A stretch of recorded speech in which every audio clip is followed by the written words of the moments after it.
In this guide, I'm going to show you how you can check someone's location here on an iPhone. Before we do dive into this, make sure to like the video and subscribe to the channel with all notifications on. It really does help with the channel and lets us know that you want more content like this. We'd greatly appreciate it. But it can be very handy when you're trying to meet up with friends or family to have their location. Just keep in mind, in order to check someone's location, they do need to share their location with you in order for this to work. But there's actually two ways for you to go ahead and check someone's location. The first one is through the Messages app. Simply go ahead and select the Messages app. And from here, go ahead and find your chat with the person who shared their location with you. If you select their name up at the top, it's going to show you their current location. That is the first method. The second method is through the Find My app. So go ahead and scroll down and type in Find My and then select the app just like so. And then tap the People button in the bottom left corner. From here, you're going to see a list of people who currently share their location with you.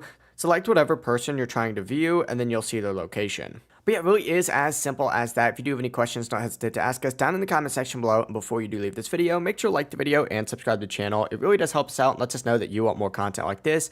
Have a great rest of your day. Peace.